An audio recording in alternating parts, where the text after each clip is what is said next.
ನಡವಳಿಕೆ, ಅನುಮಾನ ಬರ್ತಕ್ಕಂಥ ರೀತಿಯಲ್ಲಿ ನಡವಳಿಕೆ. ಯಾಕೆ ಪುಣ್ಯಾತ್ಮ ಸಿದ್ದರಾಮಯ್ಯನವರಿಗೆ ರೈತರ ಮೇಲೆ ಅಷ್ಟೊಂದು ದ್ವೇಷ ನನಗಂತೂ ಅರ್ಥ ಆಗ್ತಾ ಇಲ್ಲ.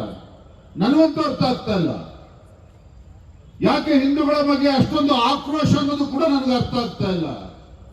ಯಾಕೆ ಸಿದ್ದರಾಮಯ್ಯನವರೇ 136 ಶಾಸಕರೊಂದಿಗೆ ರಾಜ್ಯದಲ್ಲಿ ಮುಖ್ಯಮಂತ್ರಿಯಾಗಿ ಆಡಳಿತ ನಡೆಸ್ತಾ ಇದ್ದೀರಿ ಅಂತ ಹೇಳಿದ್ರೆ ಹಿಂದೂಗಳು ಯಾರು ನಿಮಗೆ ಓಟನ್ನು ಹಾಕ್ಲಿಲ್ವಾ? ರೈತರು ನಿಮ್ಗೆ ಯಾರು ಮತವನ್ನು ನೀಡಲಿಲ್ವಾ?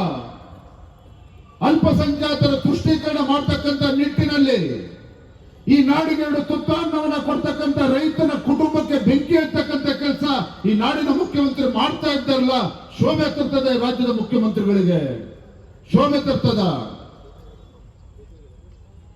ಹಿಂದೂಗಳ ಮಾರಣ ಹೋಮ ಒಂದು ಕಡೆ, ರೈತರಿಗೆ ಬೀದಿಗೆ ತರ್ತಕ್ಕಂಥದ್ದು. ಸಿದ್ದರಾಮಯ್ಯನವರೇ, ಅಧಿಕಾರ ಶಾಶ್ವತ ಅಲ್ಲ. ನೀವು ಎಷ್ಟು ವರ್ಷಗಳ ಕಾಲ ರಾಜ್ಯದ ಮುಖ್ಯಮಂತ್ರಿಗಳಾಗಿದ್ದೀರಿ ಅನ್ನೋದನ್ನು ಜನ ನೆನಪು ಮಾಡಿಕೊಳ್ಳೋದಿಲ್ಲ.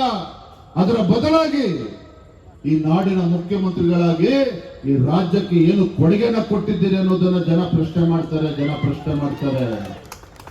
ಜನ ಅದನ್ನ ಕೇಳ್ತಾರೆ. ನಿಮ್ಮ ಅರೆ ಬಂದ ಗ್ಯಾರಂಟಿಗಳು ಇದ್ಯಾವುದು ಕೂಡ ನಮ್ಮ ಬಡವರ ಹೊಟ್ಟೆ ತುಂಬಿಸೋದಕ್ಕೆ ಸಾಧ್ಯ ಆಗೋದಿಲ್ಲ. ಇವತ್ತು ಮಾತನ್ನ ಹೇಳ್ತೇನೆ. ಸ್ವಾತಂತ್ರ್ಯ ಬಂದು ಇಷ್ಟು ವರ್ಷಗಳ ಕಾಲ 70, 55, 60, 65 ವರ್ಷಗಳ ಕಾಲ ಸುದೀರ್ಘವಾಗಿ ರಾಜ್ಯದಲ್ಲಿ, ದೇಶದಲ್ಲಿ ಕಾಂಗ್ರೆಸ್ ಪಕ್ಷ ಅಧಿಕಾರ ನಡೆಸಿತು.